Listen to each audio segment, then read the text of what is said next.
예, 막중한 책임감을 느끼고 최선을 다하겠습니다.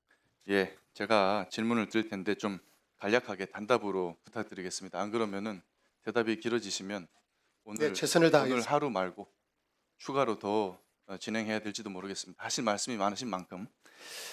박미통이 후보자가 되신 거는 언제쯤이고 누구로부터 연락을 받으셨습니까? 예, 제 인사 간략하게. 지정을 받아서 청문회에 임하고 있는 후보자로서 인사 내역에 대해서 말씀을 드릴 수 없는 것을 양해해 주시기 바랍니다. 그게 왜 말씀 못하는 겁니까? 예, 언제 연락을 받았는지, 언제 후보자의 추천이 됐는지 이런 것도 얘기를 못 합니까? 11월 중순경이라고 11월 중순경 누구한테 연락 받았습니까? 예, 인사 비서관으로부터 연락을 받았습니다. 그랬습니까? 혹시 대통령실 김현지 제1부속실장한테는 컨펌 받았습니까? 예, 그런 적 없습니다. 그렇습니까? 아니 컨펌을 받았으니까 여기 계신 거 아닙니까? 제가 답변 드릴 사항이 아닌 것 같습니다. 그렇습니까? 지난번에 보니까 본회의장에서 찍힌 민주당의 문진석 의원의 휴대전화 화면을 보니까 일개 민간협회 회장 자리도 김현지 제1부속실장의 컨펌이 필요한 자리인 것 같더라고요. 제가 괜히 이런 말씀을 드리는 게 아니라 PPT 한번 보시겠습니까? 김남국 비서관의 얘기를 보니까 강훈식 비서실장 한 사람의 컨펌만으로는 안 되겠더라고요. 보니까 이 현지 누나의 컨펌도 받아야 되는 것 같던데 안 그러면 여기 현지 누나 이름이 나올 일이 없지 않습니까? 보십시오. 문진석 의원님이 어떤 분이십니까? 더불어민주당의 원내 수석 부대표이고 그리고 이재명 대통령의 친명 7인회의 핵심 멤버 중 한 사람이라고 알려진 분 아닙니까?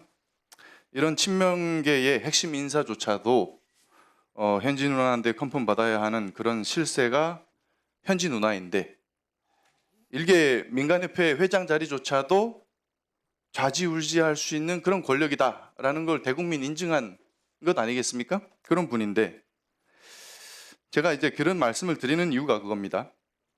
여기 계신 더불어민주당 여당 의원님들도 후보자님이 추천된 배경을 모르시는 것 같더라고요.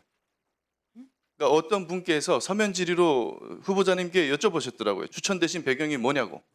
알고 계시죠? 예, 서면 질의가 있었던 걸로 그렇죠. 기억합니다. 그러니까 이게 제가 보기에는 이 여당 의원님들도 어떻게 추천되셨는지 잘 모르시는 것 같거든요. 그런 의미에서 한번 다시 물어보겠습니다. 대통령실의 김현지 부서실장 혹은 강훈식 비서실장님에게 컨펌 받았습니까? 예, 없습니다. 없습니까? 나중에 이 답변이 거짓으로 드러나게 되면은 어떻게 책임지시겠습니까? 책임지고 사퇴라도 하시겠습니까? 후보자로서 또 사체를 언급하는 것도 예의가 아닌 것으로 예, 생각합니다. 최선을 다하셔야죠. 그리고 시간이 남아서 말씀을 좀 드리면 어느 존경하는 여당 의원님께서 제가 참 존경하시는 분인데 윤석열 정부 3년간 많은 국가기관이 무너져 있었다라고 말씀을 하셨습니다. 이런 얘기를 하셨는데 그러시면서 그런 사례로 지난 9월에 없어진 방통위의 사례를 들었습니다. 그렇죠? 물론 윤석열 정부가 참 잘 못했습니다. 일을. 저도 너무나도 참담하고 안타깝습니다. 당시에 여당 의원이었던 한 사람으로서 참 너무나도 아쉽고 실망스럽기도 하고 답답합니다. 후보자님은 왜 윤석열 정부가 그렇게 무너져 있었는지 알고 계십니까? 개인적으로 안타깝게 생각하고 헌법학자로서 그 부분에 대해서 많은 비판 활동들을 해왔습니다. 어떻게 어떤 논조로 비판을 하셨습니까? 예, 헌법학자로서 헌법과 법률에 따른 공권력의 집행이 있어야 하는데 그런 부분에 많은 아쉬움이 있었다라고 비판해 왔습니다. 그 당시에 윤석열 정부의 상태가 어떤 상태였는지 아십니까? 예산도 하나 그 정부 마음대로 할 수 없는 민주당의 발목 잡기로 인해서 예산 하나도 제대로 처리 못하는 식물 정부 상태였습니다. 윤석열 정부가 국정 마비를 넘어서 거의 국정 붕괴 수준이었어요. 고위공직자들, 그러니까 정무직 고위공직자들에 대한 탄핵안이 발의된 것만 해도 30건이 넘습니다. 알고 계시죠?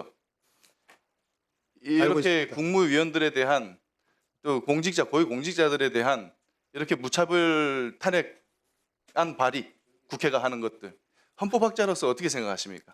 적절하다고 예. 보십니까? 직무수행상 헌법과 법률을 위반 행위에 대해서는 국회가 탄핵 소추를 할 수 있는 헌법상의 권한이 있는 것으로 알고 있고 윤석열 정부가 그런 점에서 많이 미흡한 점이 있었다라고 비판해 왔습니다. 그렇게 비판해 왔습니까? 네, 그렇습니다.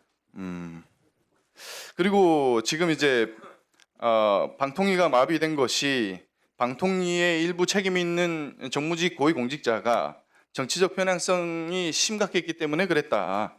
그렇게 얘기를 하십니다. 그리고 윤석열 정부가 방송을 장악하려고 했기 때문에 이렇게 된 것이다. 그렇게 방통위가 마비가 됐고 결국에는 뭐 제 기능을 못한 것이다. 그러면서 2인 체제로서 하지 말았어야 될 의결들을 200몇 건이나 처리를 했다.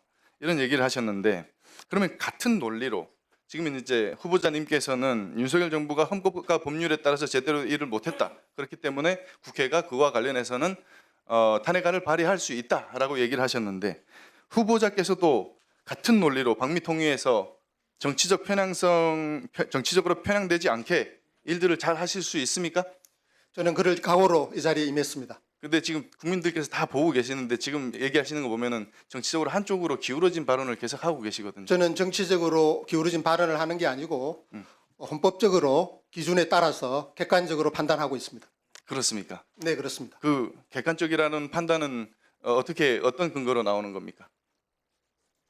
제가 헌법의 기준으로 해서 칼럼이나 논문을 통해서 그리고 사회 활동을 통해서 활동을 해왔고 그런 말씀을 하시니까 제가 좀 이따가 추가 질의에서 그 후보자님께서 쓰신 칼럼이라든가 논문이라든가 학술 논문 이런 것들을 가지고 후보자님의 정치적인 어떤 중립성으로 지킬 수 있으신 분인지 한번 더